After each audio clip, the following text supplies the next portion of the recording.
All right, I'd like to call to order this planning and zoning meeting for January 14th. The time is 6 p.m.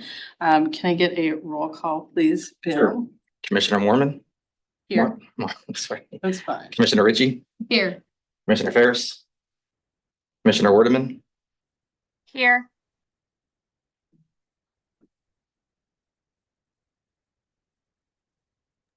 Could you hear that? Here. okay, gotcha. Commissioner Darling, Here. Commissioner Stecker, Here. Commissioner Weiss, Here. Commissioner Nate, Commissioner Piper. Thank you. All right, first item is the agenda approval. When someone would like to make a motion to approve the agenda. Making a motion to approve today's agenda. Thank you. And second. I'll second. All right, all those in favor say aye. Aye. Anyone Aye. opposed, same sign. Okay, and then we have minutes approval of the December 10th, 2024 meeting minutes. If I could get a motion for that. Make a motion to approve the December 10th meeting minutes. I'll second that. Thank you. All those in favor say aye. Aye. Aye. Opposed, same sign. Then we have public comment for anyone in the audience that's here to speak on an item that's not on the agenda. It does not appear that there's anyone here to do so. So we'll move on to new business. First item would be 6A, election of the officers of 2025. For this one, I did want to mention that the chair position and the vice chair position will both be open. So for any new members that are interested. Comment for for any new members that are interested, those spots are available and you can elect someone on the commission that you see fit also. I will also, Nominate. I will also say that I talked to Al. He came into my office the other day and once he saw that agenda, he votes Carrie to be the chairperson. So however anyone else sees fit, but that is Al's nomination. Al has a longstanding history of having his finger on the pulse of who should be the chairperson. It's true. I was asking, where's Al? That was true. I mean, I would agree with that. I think Carrie's very knowledgeable and Agreed. would do a great job in this position. Does Carrie agree? I am happy to do it if that is what the group thinks is best. Do we need to have a nomination for vice chair before we? Yeah, we can do that. Would anyone like to nominate someone for vice chair? Is there somebody that would like to be on vice chair? Be down to the Misty? two of you that would be free unless Misty would like to get Misty, back in would you the like to? circulation. If someone else would like the opportunity, I would be happy to allow them to have that opportunity. If no one else would, I would be happy to. Essentially, the role is just fulfilling or leading the meeting if the Yes. chair is not. chair is not available. Right. It's a good way to learn and jump in. I mean, I was terrified when I took the chair role, but it's really not that bad. And it's a good way to make sure you're engaged in what's going on. Absolutely. The tradition in the past had been someone served as vice chair and then became chair, but it's certainly not a hard and fast rule. Breaking it. Yes. I nominate Lynn Stecker. Yeah. Wonderful. I'll take that nomination if everyone feels sees fit. Okay, so there's a motion for Carrie to be the chairperson and a second or nomination for Lynn to be the vice chair. You guys want to make a motion in a second for that? Would someone like to make a motion? We'll make a motion to approve both our new chair, Carrie Wordeman, and our vice chair, Lynn Stecker. I'll second that. Awesome. Can we get a roll call vote for that? Sure. Commissioner Darling, Yes. Commissioner Mormon, Yes. Commissioner Ritchie, Yes. Commissioner Stecker, Yes. Commissioner Weiss, Yes. Commissioner Wordeman. Yes. Congratulations. Congratulations and thank you. Yes, thank you. All right, we'll move on to item 6B, review and consideration of the proposed Emerald Bay Urban Renewal Plan for its conformance with the Elevate Indianola Comprehensive Plan. Thanks. So I'm probably tired of these as much as I am, but the city's proposing a new urban renewal plan or area for Emerald Bay. As you know, this is a planned unit development up on the north side of town. It's what's the word I'm looking for? Quick Star is the major development in that kind of fronted that project. The future land use map previously identified this area as low density residential. The developer did go through a future land use plan, or future land use map amendment to get that changed to regional mixed use, as well as they rezoned it from C2 and R1 to PUD to allow for this kind of mixed use development. The PUD district is intended to provide for the development or redevelopment of land under the control and in accordance with an approved master plan, which the commission has seen previously. It defines and provides standards for land uses, transportation, building densities, arrangements, types of facilities and things of that nature within that particular development. It's intended to maximize benefits from the use of open spaces, preserve natural areas, tree cover, protect slopes, maximize aesthetics, things of that nature. Elevate Indianola classifies regional mixed use as multifamily residential up to 25 dwelling units an acre, retail, offices, restaurants, bars, personal and business services, and similar uses, overnight accommodations, parks, open spaces and trails, automobile-oriented uses, and then civic uses and places of worship. So as you saw on the master plan, it does provide some multifamily residential that's up to that 25 dwelling units an acre. It also is going to accommodate some automobile uses and parks and open space and trails are part of that as well. So in our opinion, it does conform with the comprehensive plan.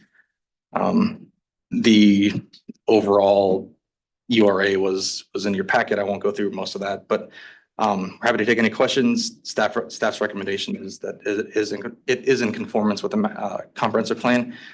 Happy to take any questions. Also, the guy who's working behind the scenes on the development agreement, Wade, is also here as well. And again, this is not a motion item. This is just an agreement between you guys that it is in conformance. Does anyone have any questions on this item? Do we all agree that it's in conformance? Say so. Let's say, yeah. I think it's really exciting for the city. I know, I'm really excited about it too. Agree. Mary, do you have anything to add or any questions? No, I agree with everybody else. Okay, thank you. All right, item 6C, review and discussion of rules and regulations of City of Indianola Planning and Zoning Commission. I've talked to a couple of people, as well as Jackie has talked to a couple of people who seems like the general consensus between the commissioners is to perhaps go back to one meeting a month. I've sent you guys sort of a revised set of P&Z rules and regulations that outlines meeting monthly on the second Tuesday of each month, foregoing the fourth Tuesday of the month. So that's something that you guys are in agreement to. It doesn't require an ordinance change. The ordinance does not state the occurrence of meetings, so it'll just be a internal kind of a memo thing here. As well as the other thing is kind of getting rid of the old business aspect of it. It's sort of where I've worked in the past. Everything, even if it comes back, it just goes under just motion items.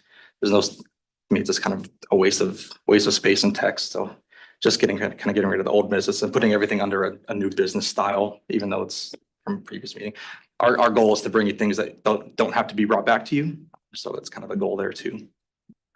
So any other questions about those P&Z rules and regulations or anything else that you would like to see amended, or if this is something you want to move forward with? Happy to take any questions or talk among yourselves. So when we originally changed to 2 meetings a month, it was kind of in the spirit of Indianola has had a reputation of being slow, kind of getting through things. And I guess my only concern would be we can always cancel a meeting if there's not an agenda item, but I don't want to move backwards in that sense. I love having one meeting a month rather than two, and yet just thinking of what's best for our reputation and process, I guess that's the only thought I have there. I'll follow up with that, cause I'm the same way. It's like, yeah, it's kinda nice you only have one, but thinking about it, I've looked at some of our longer meetings that we've had, you know, if we're gonna push to one meeting a month, does that, you know, take some of those monthly meetings and extend them out even further, you know? And we had a 3.5 hour Deer Run meeting, I think, at least. At least, yeah. So, I mean, Should have been broken into two. yeah. I mean, I think it's fine that we do that. I agree, though. I think that, you know, we, the last meeting, I think it was, we had the, you know, the pressure from Rognus on this whole deal, you know, if he would have had to wait 2 more weeks, I mean, It would have blown it off. yeah. And it's been super easy to cancel them, and as far as, you know, coming in here for an agenda item or two, it's not a big deal. I mean, you know, If you don't get something under the deadline yeah, and you can meet that second meeting yeah. is nice. been on the other I've been on the other Like, side of it before, waiting for a month for a meeting. yeah, you have to, oh, no, you just missed the deadline. Now you gotta wait for another It month. could be 50 days instead of, you know, Yeah. 30 days. There's So- a couple things here at the, I've heard a lot of what you're saying, and we could always call a special meeting. But consistently with the developers I've talked to, there seems to be this like drumbeat of it's harder here than other places. Which then prompted me to write this email that I want to share with you guys. And it said, as the city works through development agreements, and we try to streamline the process, it's important to understand the steps that must be taken legally. Number one, we have to write or amend an urban renewal plan with Nathan from Allers. There's 2 attorneys groups in town that do these TIF agreements. Ours is Allers, the other one is a group called Dorsey Whitney. And really, they're the only 2 bond councils that do that. Second step, have council review the plan and set a date of public hearing to enter into an urban renewal plan. Number 3, because it affects their budget, we have to invite the county and the school district to a consultation session held roughly 2 weeks before the hearing, and we've done that on this one. And then number 4, which is what you guys did tonight, prior to the hearing, have the planning commission review the urban renewal plan for consistency with the comprehensive plan. That's what Bill presented on tonight. Number 5, hold the hearing and adopt an urban renewal plan and amend and adopt a TIF ordinance. And step 6 of 7, after the urban renewal plan is created, you amend the TIF ordinance, which sets the legal description of the property. And once that is adopted, you set another date for the TIF rebate agreement. And the TIF rebate agreement is just another way to say the development agreement. Like we kind of use those terms interchangeably. So then we have the hearing and we will approve the TIF rebate agreement. So like what Bill and Jackie, and I pulled Bill into a phone call with Allers today, and he mentioned just moments ago that we were working on that final step, which is the development agreement. But more telling is, I reached out to him and just said, do I have this right? Is there any way we can streamline it? And this is from Nathan Overberg, who is our attorney that helps us set up all of the TIF agreements and the development agreements. And he said, the adoption process Wade sets out is accurate, and it is required by the Iowa Code under Chapter 403. From start to finish, the adoption process for an urban renewal plan or an amendment takes approximately 4 weeks, and the adoption process for a development agreement takes at least an additional 2 weeks. Completing the adoption and publication of the TIF ordinance may take additional time if you do not waive any readings. There is no way to expedite this adoption process, And I can confirm that all of your neighboring communities are following the same process. I agree with Wade that the simultaneous adoption process is the exception and not the norm. Often it creates more issues than it resolves. And by simultaneous, it was basically trying to combine steps 6 and 7, which I can email all those to you guys with the steps 1 through 5. That is the case because often if you try to rush through the adoption process for the development agreement, the terms of the development agreement are often not yet finalized when you start the adoption process. And if the terms change materially after you start the adoption process, then you need to start the process all over again or take remedial measures which only serve to delay the process and rack up additional expense. In my experience, the delay in finalizing and adopting development agreements is caused by the time it takes to negotiate and reach consensus on the terms for each agreement. I can say without hesitation that the scope and complexity of the agreements the city of Indianola has tackled or is attempting to tackle in the last few months fall within the top quarter of all the agreements we have seen in the last 10 years. And we have worked on hundreds of agreements. One way to reduce the delay caused by negotiating agreements terms is to establish, and we would definitely have you very much involved in this process, recommending to the council, is establish a standard TIF policy which identifies a standard set of incentives or terms for project meeting requirements that are established by the city. This allows you to then rely on a relatively boilerplate standard development agreement with only modest changes for each project. The downside to this approach, however, is that you do lose some flexibility to meet specific needs of each project or developer. I very much look forward to discussing these issues and possible approaches in more detail as we work to streamline the development process. So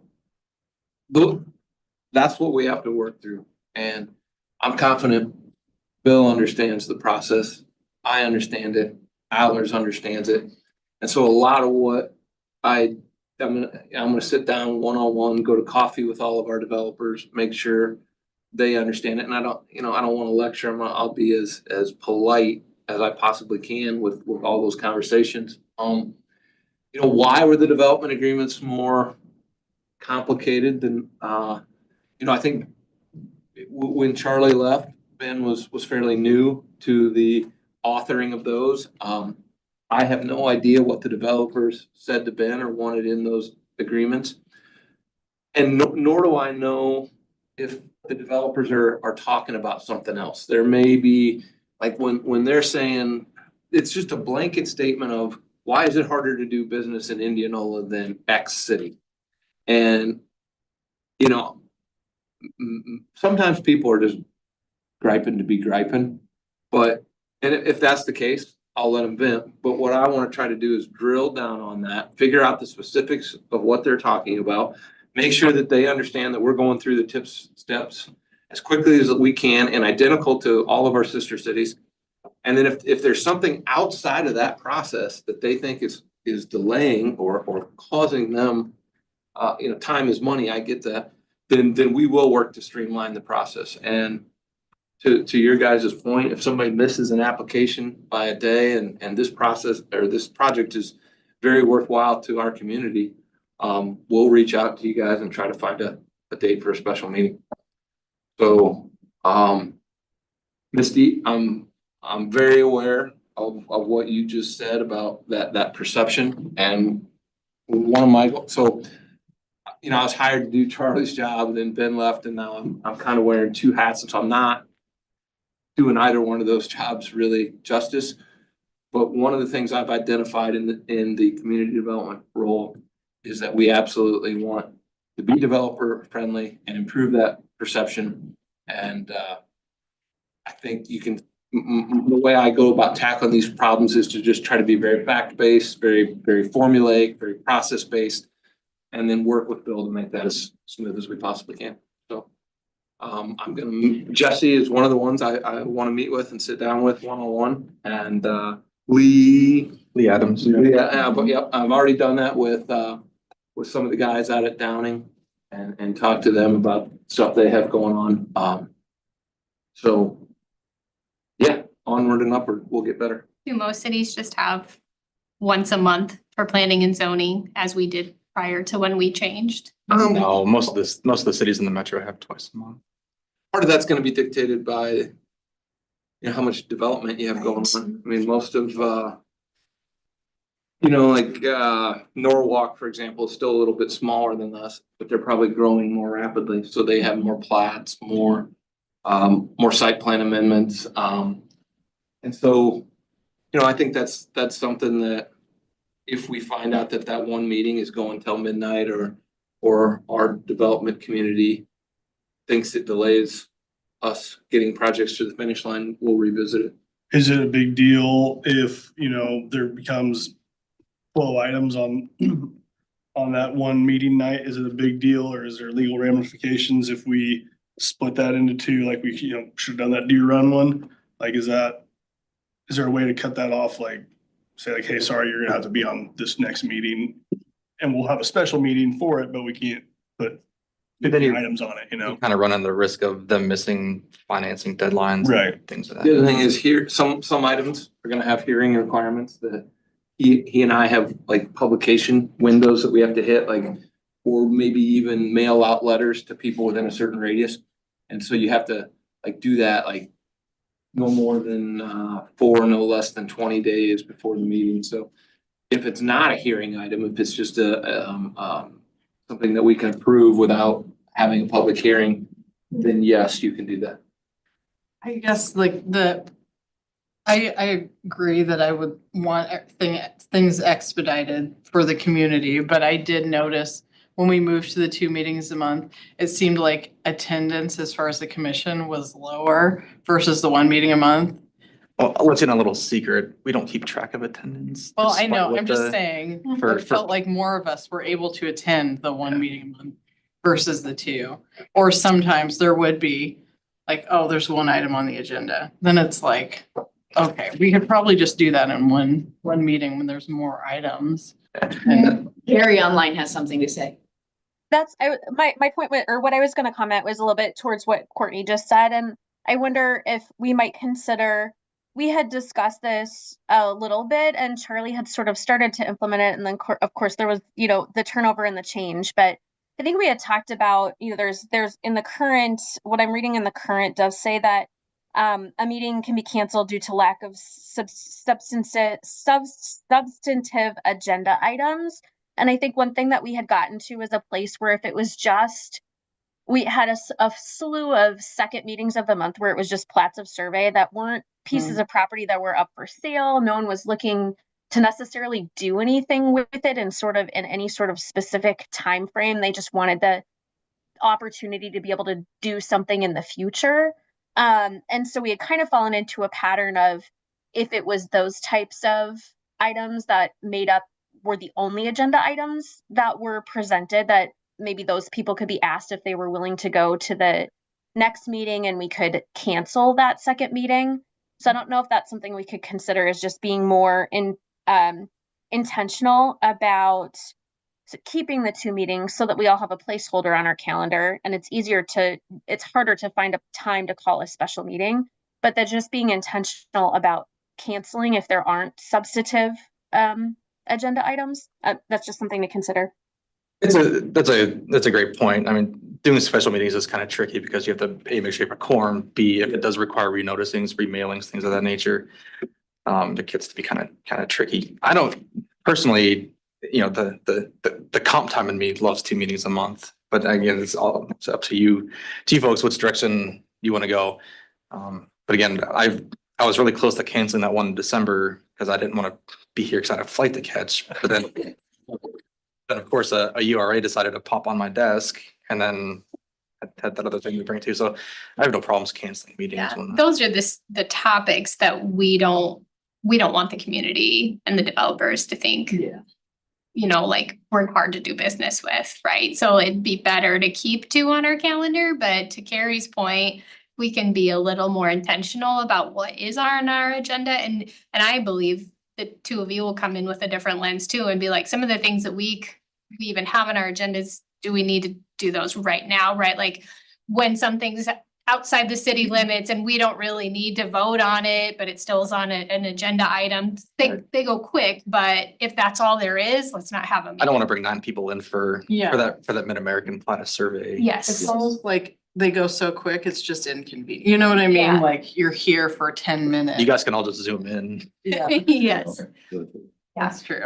so if we maybe try to approach that for 2025. Yeah, and at this point, I don't have anything for the next January meeting, so there's a good chance that'll be, unless some surprise URA comes up again. But right now, I don't have anything for the next meeting. I will have something for the February meeting.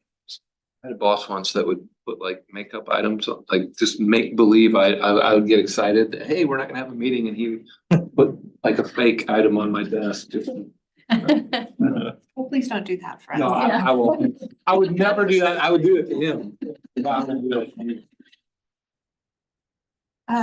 The other question that I had on the agenda Mhm. is where we have the public comment section. I've been on this commission for 8 years, something like that, maybe more.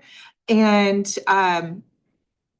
especially in where there's a lot of attendance, some sort of controversy, people get so excited for that piece of it, thinking that's when they're going to talk. And then it's always, no, if there's an agenda item.